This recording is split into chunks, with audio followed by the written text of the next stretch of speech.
आपका हमारी इस खास पेशकश आपके मुद्दे में। मैं हूं आपके साथ गीतू चौहान। आज बात करेंगे स्वास्थ्य की। जी हां, दरअसल मध्य प्रदेश में स्वास्थ्य विभाग की सेहत इन दिनों बिगड़ती दिख रही है और इसकी वजह है स्वास्थ्य कर्मियों की हड़ताल।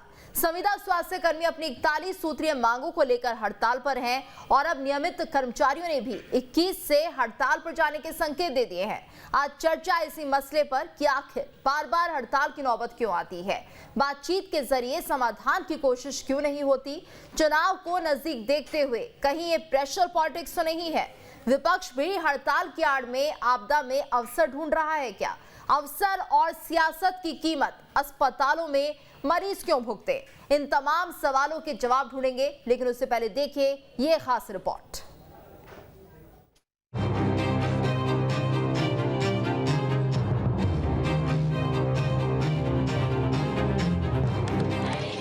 जी हां, मध्य प्रदेश में संविदा स्वास्थ्य कर्मी अपनी मांगों को लेकर हड़ताल पर हैं।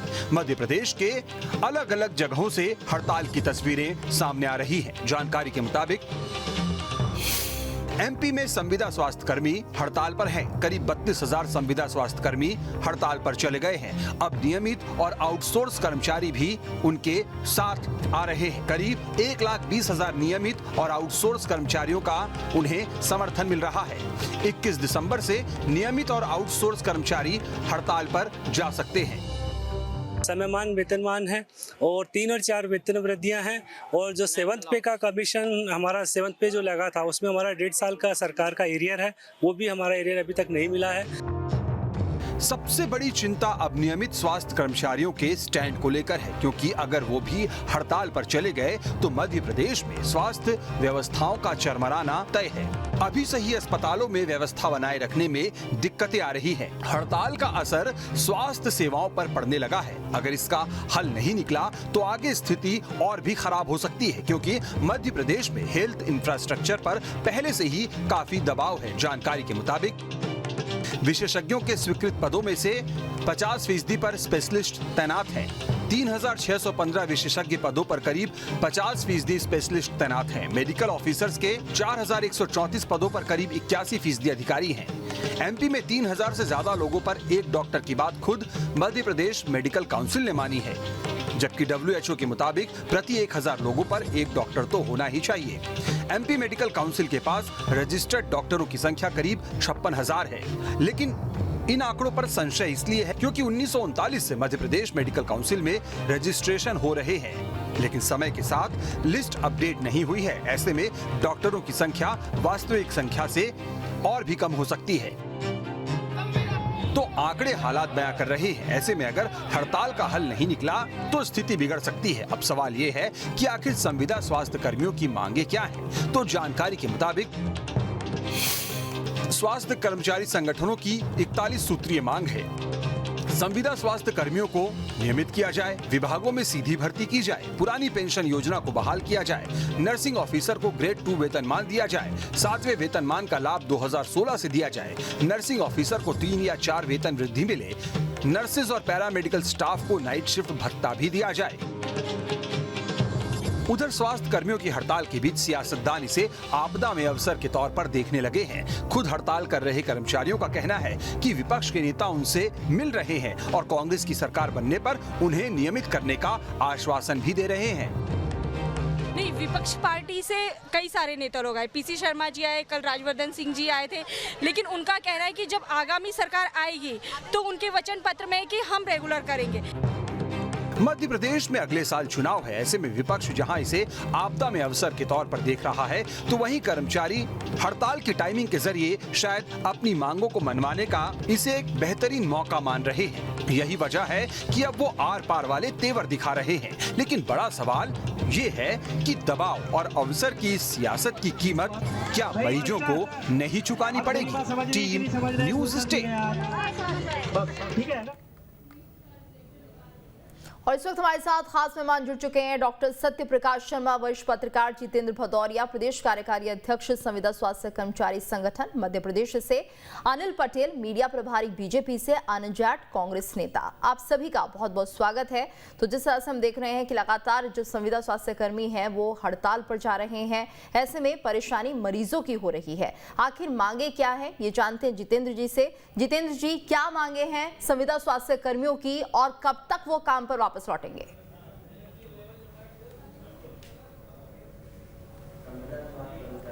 संविदा स्वास्थ्य कर्मचारी संघ की काफ़ी समय से दो मांगे हैं। मुख्यतः संविदा स्वास्थ्य कर्मचारियों को नियमितीकरण का लाभ दिया जाए और निष्कासित जो हमारे 10 साल से 15 साल से निष्कासित कर्मचारी जो काम कर रहे थे उनको पद समाप्ति के नाम पर, अप्रेजल के नाम पर या किसी कारण बस निष्कासित कर दिया गया, उनको तुरंत विभाग में रखा जाए।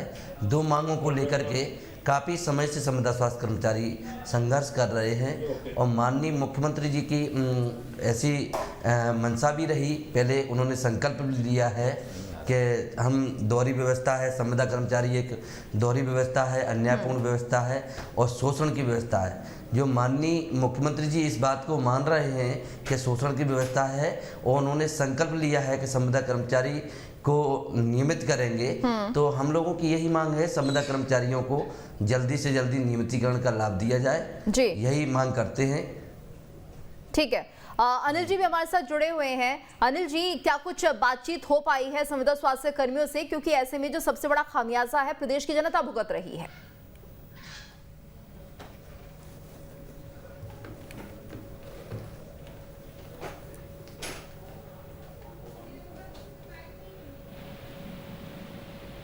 अनिल पटेल जी, आवाज पहुंच रही है आप तक?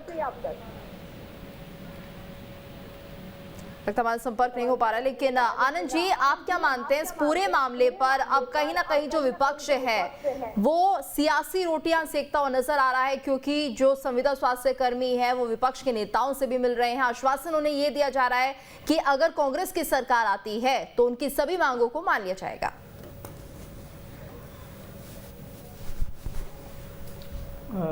मैं दो बातें पूछना चाहता हूं आपसे। पहला सवाल तो ये है कि विपक्ष की क्या भूमिका होती है?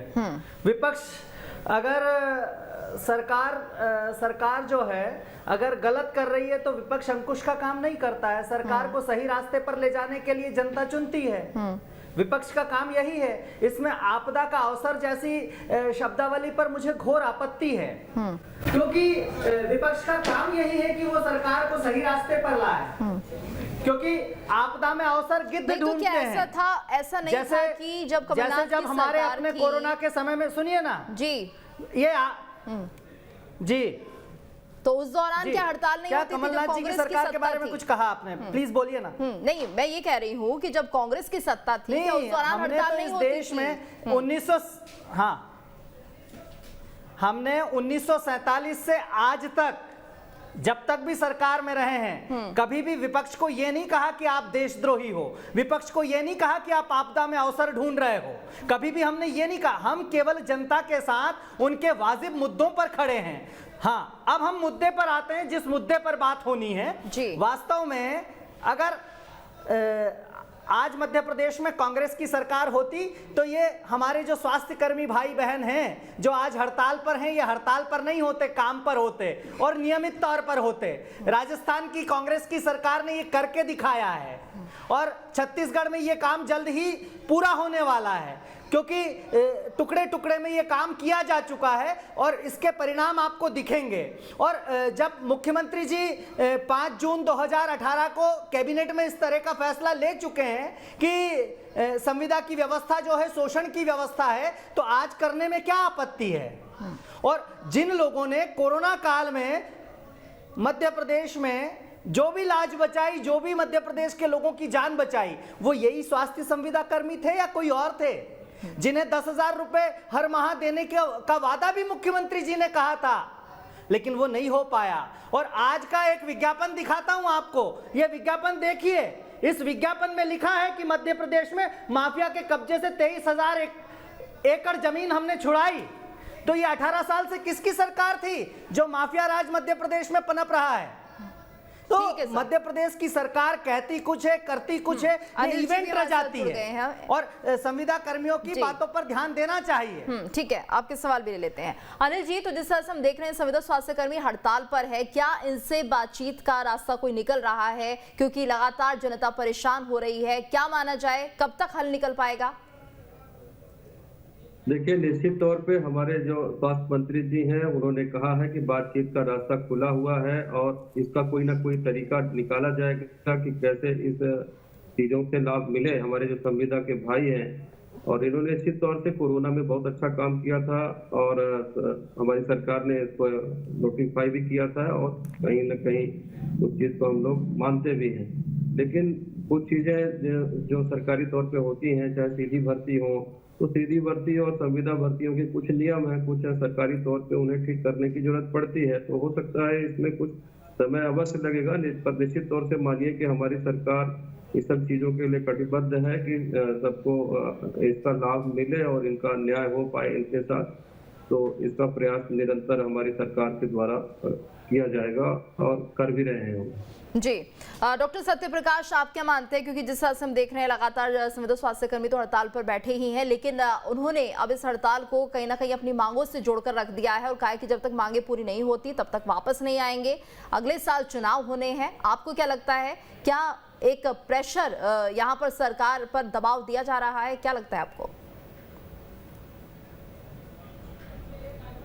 जी गीतू जी, देखिए, कोई भी डेमोक्रेटिक गवर्नमेंट हो, उसका अल्टीमेट गोल है कि पब्लिक वेलफेयर में काम करे और उसके लिए सबसे पहली जो चीज़ें होती हैं वो स्वास्थ्य, शिक्षा, सुरक्षा होती है। इसलिए इस मामले में सरकार को अपने आप स्वयं सेल्फ कॉन्फिडेंस लेके सामने आना चाहिए और इस स्थिति में अगर कोई स्थिति बिगड़ रही है तो उसके हित में डिसीजंस लेने चाहिए। देखिए, मैं आपको बताऊं, कोविड पीरियड एक ऐसा समय था जिसने न केवल हिंदुस्तान बल्कि दुनिया को मानवता सिखाई और उस समय लोग इतने डरे हुए थे कि अपने आप को घर से बाहर नहीं निकाल रहे थे। ऐसे में न केवल स्वास्थ्य कर्मियों बल्कि पुलिस और एडमिनिस्ट्रेशन, जबकि पुलिस का रोल कुछ दूसरा कहा जाता, उन्होंने जबरदस्त काम करते हुए अपनी जान को जोखिम में डालकर काम किया। जबकि संविदा कर्मी जो स्वास्थ्य के हैं उनका तो भविष्य भी अंधकार में था, इसके बावजूद भी उनने काम किया। अगर कोई रेगुलर कर्मचारी की डेथ हो जाती उस दौरान तो उसको कहीं ना कहीं कुछ बेनिफिट्स सरकार के द्वारा उनकी फैमिली को दिए जाते, लेकिन इनके साथ तो ऐसा भी नहीं था। उन्होंने सिर्फ इसी लालच में तो काम किया, अपनी जान को जोखिम में डाला, अपने परिवार को संकट में डाला कि कल हमको रेगुलर होंगे और जिससे हमारा परिवार आगे बढ़ेगा। लेकिन मध्य प्रदेश की सरकार ये सब चीज पर गंभीरता से विचार नहीं कर रही है, जब मुख्यमंत्री कहीं ना कहीं बेहद संवेदनशील माने जाते हैं। और मैं ये मान के चलता हूं कि जब किसी भी डिपार्टमेंट में कोई अगर एडिशनल या किसी आउटसोर्स या संविदा पर कर्मचारी रखे जाते हैं तो ये माना जाता है कि वहां पर उतने लोगों की कमी थी, इसलिए तो रखा गया है। जबकि मैं ये मान के चलता हूं कि स्वास्थ्य, शिक्षा ये ऐसे मामले हैं, इन मामलों में तो जितनी ज़्यादा भर्ती की जाए, उस पर जितना ज़्यादा खर्च की जाए, वो कहीं ना कहीं देश के, प्रदेश के जो डेवलपमेंट में एक बड़ा भूमिका अदा करता है। लेकिन अब आपने एक चीज़ और कही कि क्या ये अवसर है जो विपक्ष ढूंढ रहा है, तो मैं ये मान के चलता हूं कि ना केवल सरकार की जिम्मेदारी बल्कि विपक्ष की भी उतनी ही जिम्मेदारी होती है कि जो ऐसे इश्यूज हैं जो पब्लिक से रिलेटेड हैं उनको सामने लाएं, आउट ऑफ द हाउस और इंडोर द हाउस, दोनों जगह होना है। आजकल विधानसभा चल रही है तो इस मुद्दे को कम से कम विपक्ष को वहां पर भी उठाना चाहिए। और मैं ये मान के चलता हूं कि कहीं ना कहीं ऐसे मामलों पर सरकार को संवेदनशील निर्णय लेते हुए प्रदेश की जो हालात है जिसमें लोगों को स्वास्थ्य सुविधाएं उस स्थिति में नहीं मिल पा रही जिसमें मिलना चाहिए, इनके हड़ताल पर जाने से लचर व्यवस्थाएं बनती चली जा रही हैं। तो ऐसे में लेट ना करते हुए तुरंत कुछ राहत के रूप में कुछ डिसीजन लें और जब फाइनेंशियल क्राइसिस अगर है गवर्नमेंट के पास तो उसको देखते हुए इसके बाद उनको परमानेंट डिसीजन लेने चाहिए। जितेंद्र जी, तो कब तक माना जाए हड़ताल खत्म हो जाएगी? क्या कोई सरकार का नुमाइंदा आप लोगों से मिला है और क्या आपको लगता है कि एक भरोसा दिया है जिसके चलते जल्द से जल्द आप काम पर वापस लौटें?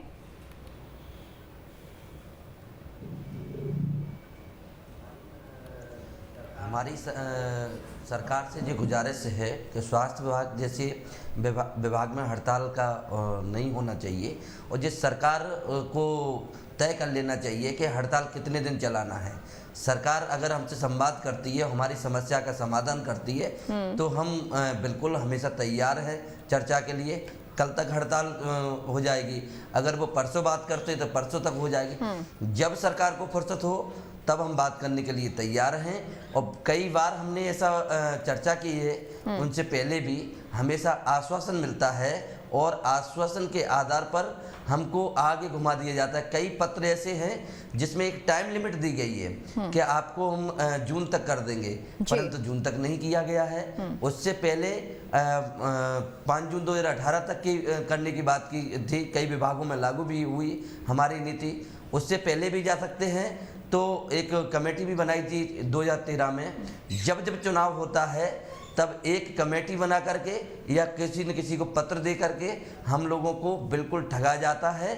मैं सरकार और माननीय मुख्यमंत्री जी से यही निवेदन करते हैं कि अब हम बिल्कुल आर पार की लड़ाई पे हैं और हम लोगों को जल्दी से आप अपना संकल्प पूरा करके नियमितीकरण का तोहफा दें, ताकि हम जनता की सेवा कर सकें। जनता के लिए हम बिल्कुल 24 घंटे अपना हमेशा हमने सेवा दी है। कोरोना काल में आपकी सरकार के द्वारा ही फूल गिराए गए, फूल बरसाए गए, और हम दिन रात कई महीनों तक लोग अपने पिता से नहीं मिले, अपनी पत्नी से नहीं मिले, अपने बच्चों से नहीं मिले, परंतु हमने देश हित को, प्रदेश हित को सर्वोपरि मान करके दिन रात सेवा की। इसलिए माननीय मुख्यमंत्री से निवेदन करते हैं कि हमारी पीड़ा को समझें और हमारी पीड़ा को जी। क्या अभी तक सरकार को कोई भी नुमाइंदा आपसे बात करने पहुंचा है या नहीं?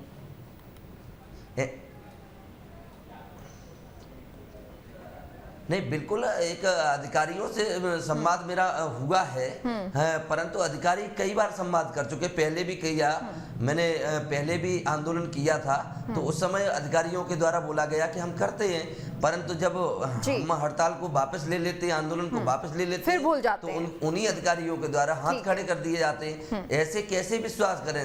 विश्वास अनिल जी, विश्वास की बात होती है, विश्वास की बात कर रहे हैं जितेंद्र जी। आखिर कैसे वो विश्वास करेंगे, क्योंकि बार बार भरोसा दिया जाता है, आश्वासन दिया जाता है, बार बार वो हड़ताल कर रहे हैं। क्या मजाक हो रहा है क्या प्रदेश में?